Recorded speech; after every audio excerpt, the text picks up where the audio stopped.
JHSF, excelência em alta renda, reconhecida internacionalmente. Olá, bem-vindos e bem-vindas ao Café com o Investidor, o programa do Neofeed que entrevista os principais investidores do Brasil.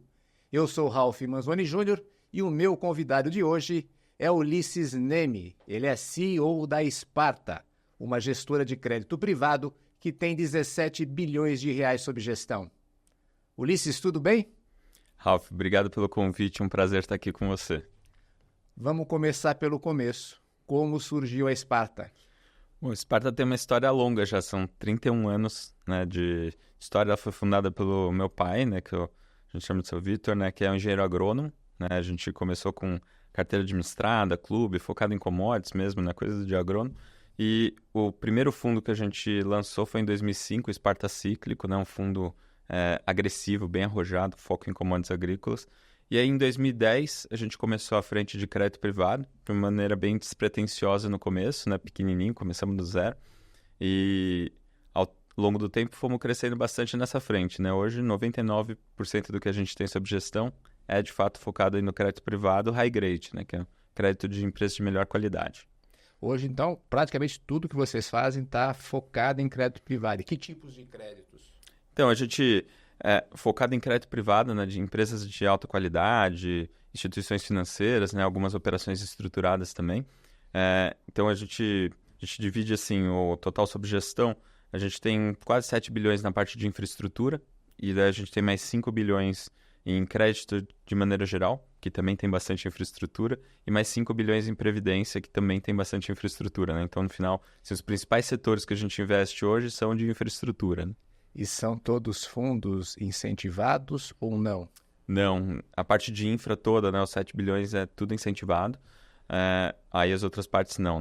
Previdência tem um regime próprio, que é um misto ali, é uma tributação mais favorecida, e daí o crédito em geral é a parte normal. Tá certo, então. Ulisses, a gente vai falar daqui a pouquinho mais sobre todas essas teses, mas antes a gente vai dar uma rápida parada para que você possa ouvir uma mensagem do nosso patrocinador. JHSF, líder no segmento de alta renda, atuando internacionalmente com a excelência dos hotéis e restaurantes Fasano. Os shoppings mais exclusivos, flagships internacionais, o único aeroporto executivo internacional do Brasil e empreendimentos imobiliários únicos. JHSF, excelência em alta renda, reconhecida internacionalmente. Estamos de volta com Café com o Investidor. Eu converso com Ulisses Neme, ele é CEO da Sparta. Ulisses, você estava me comentando sobre essa questão de crédito privado, que hoje quase 100% da gestora está em crédito privado. E no começo desse ano, vocês tinham 10 bilhões de reais sob gestão e agora estão com 17 bilhões de reais sob gestão. É um salto de 70%. E o ano nem acabou. O que explica esse salto?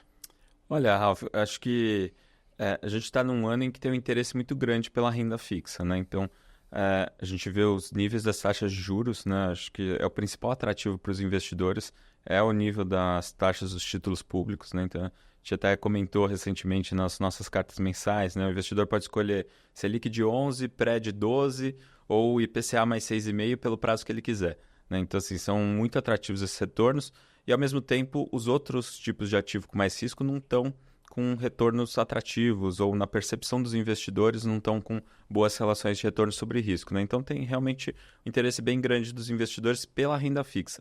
E aí, se puder ter um retorno um pouquinho maior com um nível de risco baixo, e aí casa bem com o que a gente foca na Sparta, que é a parte de crédito high grade, de alta qualidade, a gente entende que realmente tem tido bastante demanda, E especificamente na parte de infraestrutura, a gente tem um componente adicional que também traz um interesse muito grande dos investidores, que é a isenção de imposto de renda. Então, uma das frentes que a gente mais captou esse ano foi, de fato, na parte de infraestrutura, justamente pela previsibilidade que a gente acha que tem, baixo risco, e com essa cereja do bolo, que é a isenção de imposto de renda. Vocês acabaram de captar 1 bilhão de reais agora em setembro, e essa captação foi feita em 24 horas. Vocês fizeram uma outra captação, também em setembro, de aproximadamente 200 milhões de reais. Você me disse que demorou 16 minutos. Pois é. Como que foi isso? A demanda foi muito grande? Me conta um pouco essa história. Foi uma demanda bem grande, né? A gente fez esse fundo de 200 milhões que a gente fez, né, com o XP, foi um fundo bem interessante, né? O foco dele é uma posição pré-fixada, com prazo para acabar, né? Ele termina no começo de 2028. Então, é um fundo que ele é pré-fixado. Ele já tem a taxa, paga lá 1% ao mês, alguma coisa assim, e ainda tem a isenção de imposto de renda, né? Ele investe em infraestrutura, posições de mais baixo risco, né? E isso atrai bastante o interesse dos investidores, né? Então, a gente ficou surpreso com a velocidade, de fato, né? Mas a gente já tinha essa ideia de que parece um produto bom para o investidor, realmente, e, de fato, teve uma demanda enorme. E depois, a gente teve também uma oferta de 1 bilhão do CDI 11, né? Nosso FINFRA listado, com um perfil pós-fixado, né? Então, ele, como o próprio ticker dele diz, né? Ele é indexado ao CDI. E a gente está no começo de um ciclo de alta de Selic, né? Ele tem um histórico bom, setor previsível, né? Que é a infraestrutura, né? Tem todos esses componentes que têm chamado muita demanda dos investidores, né? Então, teve um interesse enorme. Na parte de direito de preferência, já teve quase 40% do volume base da oferta, né? 300 e tantos milhões.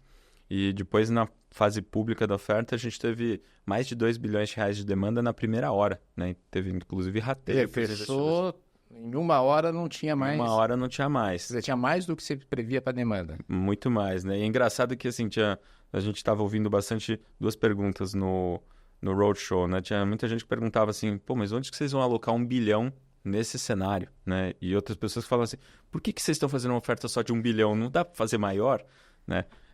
Até fácil de responder essa, né? A gente define, obviamente, pelo plano que a gente tem para alocar os recursos, né? Então, o 1 bilhão a gente achava suficiente, bom, né, para o fundo, né? Era o tamanho adequado e em linha com o que a gente consegue ter de alocação, né? Então, essa é fácil de responder. E como que você fez o rateio? Já que você falou que não tinha rateio Pois é, em 1 hora foi o dobro no da final oferta. No final teve rateio, né? Assim, para quem entrou no direito de preferência não teve rateio, né? Que é preferência, de fato. Mas para quem entrou na fase pública acabou levando mais ou menos 1/3 do que pediu só, né? Uma pena que não dá para atender todo mundo no montante total, mas assim, a gente tem que pensar no que é o melhor profundo, de fato, né? E vocês pretendem fazer mais captações ao longo desse ano? Não, a gente, por enquanto, está encerrado, sim. A gente está focado realmente em alocar os recursos, né? E uma coisa que é interessante, a gente fechou vários fundos para captação, né? E fez essas captações agora mais recentes, né? Em fundos de condomínio fechado, que é uma coisa que a gente acha muito importante, que é o formato da captação, né? Então, não está sujeito aos investidores pedirem resgate em algum momento, né? Então, a gente aproveitou esse momento de uma demanda mais expressiva para captar no formato que a gente queria, né? Então, a gente fechou alguns fundos para captação já no primeiro semestre, né? A gente abriu algumas ofertas para captar em fundos de condomínio fechado ao longo desse ano, né? Isso explica o grosso do crescimento que a gente teve ao longo desse ano, justamente para estar sempre preparado para o cenário que a gente vê para frente, né? Então, agora a gente está pensando principalmente na alocação desses recursos, né? Então, trabalhando para ir fazendo a alocação ao longo do tempo e preparado aí para o cenário para frente. Mas, atualmente, a gente não tem planos de novos crescimentos. Então, vai ficar, provavelmente, em 2024, com 17 bilhões sob gestão. A ideia é essa. Ter um salto como teve agora. Se algum investidor nos fundos que ainda estão abertos, se começar a ter muita demanda, a gente vai fechar para captação também. Agora, vocês estão, Ulisses, nessa área de crédito privado. Isso. E crédito privado, por definição, tem um risco que não é um risco baixo, que é o risco de crédito da empresa que vocês estão investindo. Uhum. No ano passado, em 2023, nós tivemos 2 fatores, ou vários fatores, que influenciaram bastante o crédito privado. 2 ficaram bastante conhecidos no mercado, a Light e a Americanas. Qual que é o risco de investir em crédito privado? Vamos lá, acho que até um passinho antes, né? Acho que o investidor ele precisa ter muito claro quando ele vai investir em crédito, né? Que como que faz um bom investimento em crédito, né? Então, a primeira coisa que a gente sempre fala investir em crédito não é um jogo de acertar mais, é um jogo de errar menos. Então, assim, mais importante que se acertar é não errar. Então, que a gente sempre faz é acompanha todos os emissores que a gente tem, diversifica a carteira e se a gente tiver com alguma dúvida sobre algum emissor, tem alguma nuvem mais escura no céu, a gente não precisa pagar para ver, a gente tenta sair. Então esse é um modelo como a gente opera, né? Então a gente tenta evitar qualquer problema. E aí a gente vai para o segundo ponto que eu acho que é importante, né? A gente costuma dizer que o maior acerto de um gestor de crédito é um emissor que deu problema e ele não tinha na carteira, né? Então a gente brinca que o nosso maior acerto no passado foi não ter Light, né? A gente desinvestiu em 2022, né? No nosso monitoramento pintou lá uma situação bem delicada, uma lei nova que aprovou em 2022 que deixou a empresa numa situação difícil, a gente desinvestiu. E aí, o que a gente não escapou, de fato, ano passado foi com Americanas, né? E Americanas é uma fraude, então muito difícil, não conheço ninguém que tinha um argumento razoável para não ter investido em Americanas, então mas você tem que estar protegido de qualquer jeito, né? No final, o que os investidores falam é quem ganha, ganha, quem perde, explica, né? Então, não interessa que foi uma fraude, você perdeu, você tem que estar, de alguma forma, protegido. E né? como você se explicou, então? A gente tem uma posição adequada para o tamanho que a gente... para os mandatos que a gente tinha, né? Então, a diversificação é fundamental. Né? E outra coisa que a gente... Por exemplo, a gente não tinha Americanas nos nossos mandatos de infra, por óbvio. Assim, é óbvio, mas não foi tão óbvio para todo mundo. Mas para os investidores, de maneira geral, né, o que o investidor ele fica particularmente revoltado quando ele vê que você não só perdeu dinheiro, como ele não esperava que você estivesse fazendo aquilo. Né? Então, acho que isso é o que a gente precisa evitar sempre, né? Que é quebrar o vínculo de confiança com o investidor. Então, você tem um fundo de infra, você não pode ter varejo lá dentro, né? Assim, é meio óbvio isso, né? E, de fato, a gente não tinha, né? Então, enquanto na parte de crédito em geral, né, a gente teve até algum baque, né? No final, tinha diversificação, o tamanho das posições em Americanas não era tão grande. E, ao longo do tempo, a gente conseguiu aproveitar toda aquela desvalorização das debêntures e dos títulos de crédito privado no secundário, né? De empresas que estavam muito saudáveis. E a gente aproveitou para comprar, então teve um monte de oportunidade que a gente aproveitou no ano passado. No final do ano a gente entregou praticamente indexador, né? Então a meta de fundo que era CDI mais 1, entregou CDI. Assim, pelo menos entregou CDI, né? Então não era o ideal, não era esperado, mas dentro do que era razoável, né? Então a gente teve uma recuperação, um bom resultado dado esse cenário de Americanas, né? Já na parte de infraestrutura, não. Na parte de infraestrutura, a gente não tinha Light, a gente tinha um monte de oportunidades que apareceram no mercado, justamente com essa desvalorização das debêntures que teve ao longo do ano passado. A gente aproveitou muito, teve fundos que a gente alavancou até para comprar debêntures incentivadas.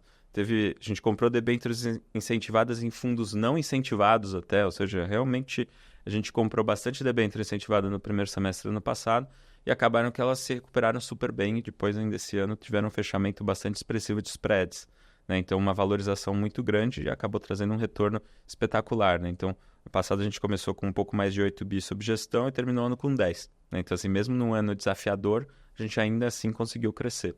Né?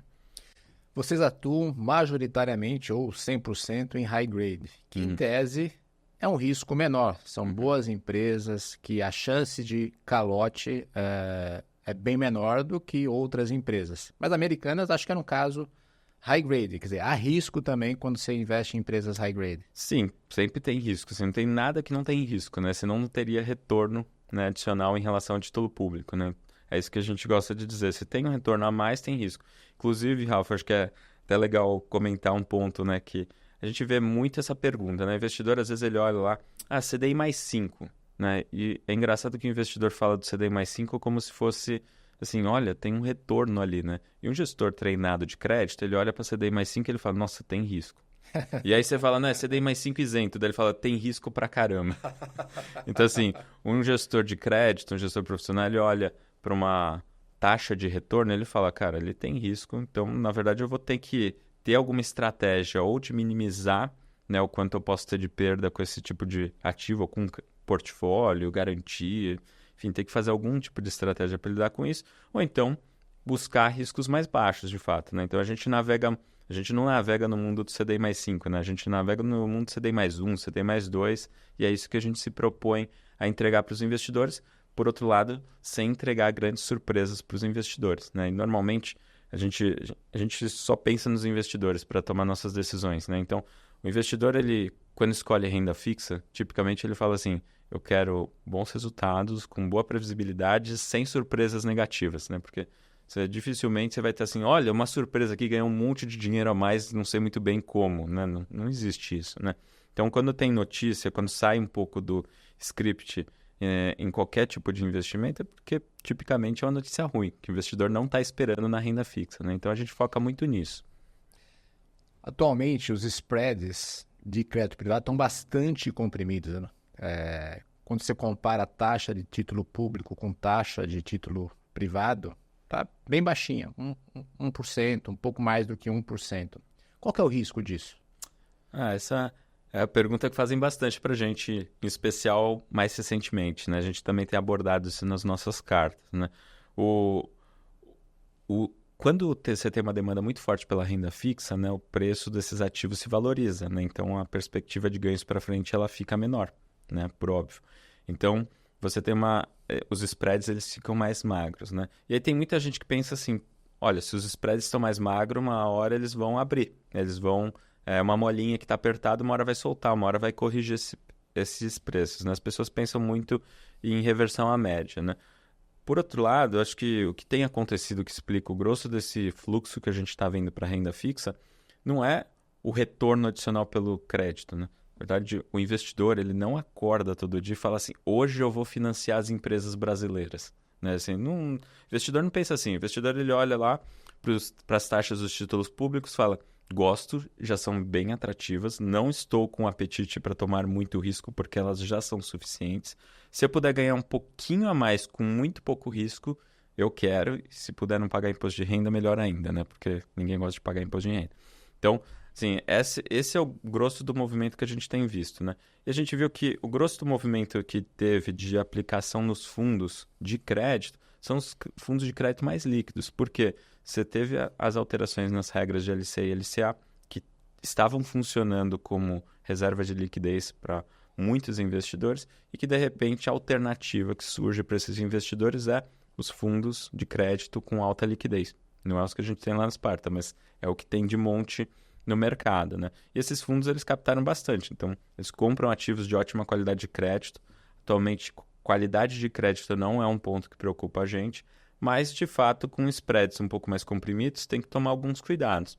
A gente não está vendo no curto prazo nenhum movimento que vai inverter esse fluxo, né? A gente não está falando assim, ó, o investidor está cansado e está vendo, de repente, mesmo que ele veja um retorno um pouco mais baixo, né, no relativo, de repente 99% do CDI ali num fundo num mês, mas se ele tirar o dinheiro, ele vai colocar onde? Né? Essa é a grande pergunta. Então, não é que os spreads amassaram, eles vão descomprimir. Na verdade, você não tem, provavelmente, grandes fatores que levem a resgates do ponto de vista de fundamento de risco de crédito. As alternativas, os investidores parecem que não querem. Agora, isso pode mudar mais para frente? Pode. De repente, sei lá, os ativos de risco começam a andar. Os investidores falam assim, quero tomar mais risco, compensa. Ficam com essa percepção. Isso pode gerar uma saída dos fundos de crédito? Pode. De repente os bancos veem um cenário mais incerto e resolvem aumentar as taxas de captação de LCI, LCA, CDB, etc. Isso pode fazer com que passe a ser uma alternativa melhor do que fundos de crédito? Pode. E aí, eventualmente, pode fazer sair. Mas, no cenário que a gente está vendo hoje, pelo menos, a gente não está vendo nenhum desses fatores. Então, assim, não temos um fator ou um gatilho que pode fazer os resgates aumentarem, né, ou as captações cessarem nesses fundos de crédito hoje, né? De qualquer jeito, né, o que a gente sempre diz é, mesmo que isso aconteça, estamos preparados. Se o spread abrir, tem risco, então? Tem risco de marcação ao mercado, né? Isso pode acontecer, como a gente já viu na pandemia, como a gente já viu em 2019, como viu ano passado em Americanas, né? A gente acha que risco de perda permanente com risco de crédito, né? Pelo menos nesse espectro do que a gente chama do high grade, que é o crédito de alta qualidade, a gente acha que é baixo. Mas pode ter algum efeito de marcação em algum momento? Isso pode acontecer sim. E aí talvez o investidor não queira estar onde tem esse risco maior de ter alguma marcação ao mercado, né? Então, títulos com prazos mais longos, títulos que eventualmente estão com spreads muito pequenos, abaixo do que seria o razoável, eventualmente são os lugares para se evitar. Ulisses, no ano passado, Light e Americanas foram dois nomes que tiveram em evidência negativa no mercado de crédito. Em 2024, tem um setor que está passando por uma série de dificuldades, que é o agronegócio. O caso mais conhecido, recente, é a recuperação judicial da AgroGalaxy, que afetou diversos fiagros que tinham uma exposição na AgroGalaxy. Vocês investem em fiagro e como que vocês fazem para surfar essa crise do agronegócio sem enfrentar problemas? Esse é um bom ponto, né? Acho que a indústria de fiagro, de maneira geral, ela tomou muito risco, né? E, sim, a maior parte boa parte dos fiagros, né, acabou investindo muito, assim, um perfil muito específico, né? Produtor rural, grãos, né? Enfim, e acabou concentrando muito risco, né? Tanto que as taxas médias, né? Os carregos médios dos fiagros, eles já entregam que de fato tem um monte de risco, né? Tudo CD+5, CD+4, etc. Então a gente vê que de fato tem bastante risco. E aí quando você tem algum chacoalhão, né, no mercado, né, tipicamente o risco se materializa onde tem mais risco, né? E eventualmente vira um problema, né? A gente, desde o começo, né, a gente tem o fiagro, né, que é o CRA 11. Desde o começo a gente vem reduzindo o risco dele, né? A gente lançou ele em janeiro do ano passado. A gente vem reduzindo o risco da carteira dele, diversificando, hoje tem 75 ativos, né? Então são posições menores. Hoje tem uma taxa média CDI+2, que me parece bastante razoável, que parece bom para os investidores. Mas está entregando essa taxa? Está entregando mais que isso, porque de fato a gente capturou compressão de spreads. Tá. Então quando muitos títulos que a gente comprou, né, taxas um pouco mais atrativas, de repente está negociando a taxas mais fechadas agora, então a gente teve valorizações, teve coisa que já pôs no bolso, teve coisa que ainda vai colocar, mas de maneira geral a gente tem conseguido um bom retorno, né? E a gente tem evitado, a gente também costuma falar assim, nosso fundo não é um fiagro de produtor, é um fiagro do agronegócio, né? São mais de 20 setores que a gente tem dentro do fundo, então é um fundo super diversificado, seja em emissores, seja em setores, justamente para você não ficar exposto a grandes riscos concentrados, que no final das contas, né? Acho que quando ter eventualmente problema em algum emissor específico, pode até acontecer, né? Isso acontece com frequência, inclusive nos emissores que têm um pouco mais risco, né? Que é o high yield. Mas o importante é que você tenha uma estratégia condizente com isso, ou que tenha garantias adequadas, ou que tenha tamanhos de posições adequados também, né? Então, no final, uma coisa que a gente sempre fez no Sparta é diversificar carteiras, né? Isso aqui... Diversificar a carteira tem um desafio do lado da gestão, né? Que você precisa de uma equipe robusta para isso, né? Então, hoje na Sparta, só para dar uma ideia, não só no agro, né? Mas contando todas as posições que a gente tem, né? São quase 300 grupos de risco diferentes. E a gente tem uma equipe de 15 pessoas na equipe de análise de crédito, na equipe de gestão de crédito. Então, você precisa de uma equipe robusta, de fato, para conseguir acompanhar adequadamente todos esses... emissores e montar uma carteira diversificada, né? Então é natural que muitos fundos, né, no início das suas estratégias, eventualmente eles tenham graus de concentração maior e com o tempo eles vão diversificando mais a carteira, né? Isso é muito comum nas estratégias de crédito. O problema é que a gente pegou aí uma safra mais desafiadora, né, nos fiagros quando as carteiras ainda estavam razoavelmente concentradas, né? Você não pretende, então, aumentar a exposição ao agro? A gente aumenta a exposição no agro através do nosso fiagro quando tem oportunidade. A gente fez uma captação esse ano, em julho, né? A gente captou 190 milhões. O nosso fiagro hoje está com 240 milhões, então não é um tamanho tão grande assim. Acho que mostra um pouco também da nossa cabeça, né? A gente não cresce a qualquer preço. A gente começou o fundo com 30 milhões lá o ano passado, pequenininho, depois foi para 50, e agora a gente foi surpreendido até com a demanda que a gente teve em julho na oferta que a gente fez do Fiagro e foi para 240. Então, assim, não é um tamanho tão grande ainda, né? Perto dos 17 bilhões que a gente tem, um pouco mais de 1% só do nosso AUM, mas é um ritmo em que a gente consegue fazer as alocações adequadamente, consegue investir nos ativos de uma forma adequada, diversificada, né, com baixo risco.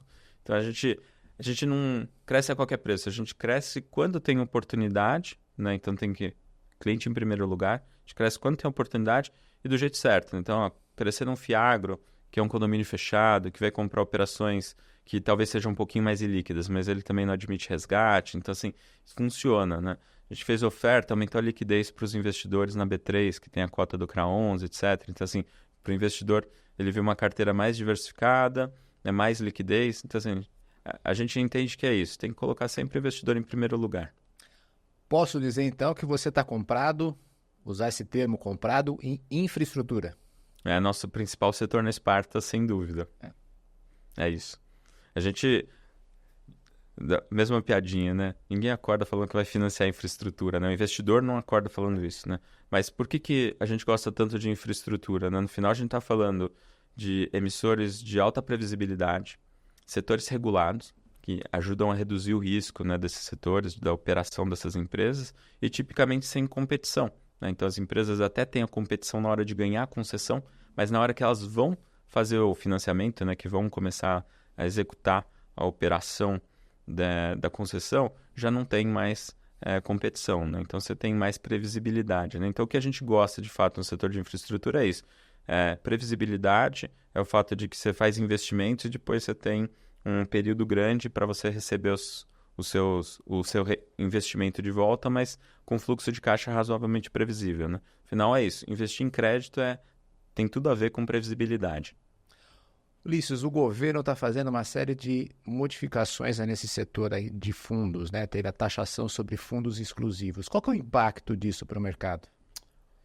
Olha, acho que foi um dos principais temas, né, de realocação de recursos ao longo de 2024, sem dúvida tem a ver com essa mudança de tributação dos fundos exclusivos do ano passado, né? Os investimentos mais líquidos que estavam dentro dessas carteiras dos fundos exclusivos, que tipicamente eram os multimercados, que também não estavam performando tão bem na média, tiveram bastante resgate. E com as taxas que a gente tem hoje em dia na renda fixa, né, acabou que o grosso desse fluxo foi de fundos que foram desmontados e foram para alocações em renda fixa, né? Eu acho que a isenção é uma cereja do bolo, assim, que ajuda a atrair recursos para renda fixa, porque você passa a ter um regime que valoriza isso também, investir direto como pessoa física nos ativos isentos, né? Mas acho que o grosso da realocação já foi feita, né? Acho que agora nos primeiros 3 trimestres do ano teve esse movimento, mas realmente foi um movimento bem forte, né? Daqui para frente, o que a gente tem visto, o grosso do movimento, do interesse que a gente tem visto pela renda fixa, não é por conta de os fundos exclusivos que foram desmontados em nada, é realmente pelo investidor que está olhando hoje para as alternativas que ele tem para investir e fala, as taxas na renda fixa estão muito atrativas, né? Então, acho que esse é o principal ponto. A questão de ativos isentos não cria uma distorção no mercado? Eu, particularmente, acho que não, né? Acho que, primeiro, os ativos de mais risco, acho que eles estão devendo resultado na percepção do investidor, né? Em muitos casos, né? Isso que tem afastado os investidores desses ativos com mais risco, né? E depois, no segundo momento, as taxas de juros muito elevadas que a gente tem hoje no Brasil, né? Então, é o 11% pós-fixado, é o 12% pré-fixado, ou IPCA mais 6,5% para qualquer prazo no indexado à inflação. Acho que isso que atrai os investidores. Claro que depois você tem uma eficiência que, assim, ou até um fator emocional que é não pagar imposto de renda, né? Mas, obviamente, você tem uma arbitragem e não é que a isenção ela acaba ajudando um pouco, né? Os ativos que são isentos, eles também têm taxas menores, né? Isso é razoavelmente arbitrado. Então, não é que a isenção é o fator de distorção hoje. Eu não concordo com essa afirmação. Tá certo. Ulisses, a gente está chegando ao final e no final eu faço um bate-bola, perguntas e respostas rápidas. Vamos lá? Vamos. Então, me conta um investimento que você se arrepende. Cabeleireiro da infância. Eu tô brincando. Na verdade, um que a gente não fez, demorou para fazer, né? A gente demorou para começar a nossa frente lá no Sparta de estratégias de crédito indexados a IPCA, né? E eu acho que, de maneira geral, os investidores mais sofisticados, eles veem muito valor nisso, né? Sem atrelado à inflação, a gente só começou isso em 2020, devia ter começado muito antes. E o contrário, um investimento que você se orgulha? Olha, acho que um dos maiores acertos que a gente já teve, até comentei um pouquinho antes aqui, foi a grande compra de debêntures incentivadas que a gente fez no primeiro semestre do ano passado. Taxas super distorcidas, baixíssimo risco na nossa percepção. A gente comprou muito, inclusive nos fundos não incentivados, né? De tamanho era a distorção e teve retornos espetaculares. A gente nunca tinha tido retornos tão grandes com risco tão baixo como a gente pegou o ano passado. Qual é o seu livro de cabeceira? Sempre lendo alguma coisa. Tem um que eu estou lendo agora que estou achando muito interessante, que é De 0 a 1, do Peter Thiel, que basicamente não é competir por competir, Você tem que estar pensando em inovação, empreendedorismo, estratégia, acho que é bem legal. Ulisses, um hobby. Eu gosto de Lego. Ah, As pessoas acham que é Você bem... monta, fica montando mesmo? As pessoas acham que é só pra criança, né? Mas tem Lego que é só pra 18 mais e não é porque é erótico nem nada disso, não. É porque são Legos bem legais, dá pra fazer bastante coisa. E também dá pra brincar com as crianças, é ótimo. Mas Junta todo mundo. Esse é um hobby desde criança seu ou é um hobby que você desenvolveu adulto? Sempre gostei, mas nos últimos anos gostei mais, né? E é engraçado que às vezes você monta lá uma Ferrari de Lego, deixa exposta na sala, e aí quando as pessoas chegam na sua casa, em vez delas falarem assim, nossa, que vaso legal, que quadro bacana, elas falam, nossa, você tem um Lego! Teve um que eu montei agora que foi o Mario de Lego, bem grande, tem quase 1 metro de altura. Nossa, É nostálgico. Essa é a primeira vez que eu ouço aqui no Café com Investidor alguém falar que o hobby é Lego, mas é um hobby legal. Eu gosto. E Ulisses, no final, por fim, todo mundo tem uma frase ou um mantra que leva para a vida. Qual que é a sua frase? Olha, esse negócio de fazer previsões é muito complicado, principalmente sobre o futuro, né? Então, uma coisa que a gente sempre evita, e eu particularmente sempre evito na parte de investimentos, é fazer futurologia, ficar fazendo previsões. A gente tem que estar sempre preparado para o incerto, você tem que estar sempre diversificado e preparado para qualquer coisa que pode acontecer. É isso. Ulisses, muito obrigado aqui por participar do Café com o Investidor. Ralf, obrigado pelo convite, um prazer. Este foi o Café com o Investidor. Eu conversei com Ulisses Neme. Ele é o CEO da Sparta, uma gestora de crédito privado que tem 17 bilhões de reais sob gestão. Você pode assistir o Café com o Investidor nas páginas do Neofeed, neofeed.com.br, ou na nossa página no YouTube. Agora, se você prefere ouvir o Café com o Investidor, escolhe o seu tocador preferido de podcasts, segue a gente, tem vários episódios lá do Café com o Investidor. Obrigado e até o próximo episódio.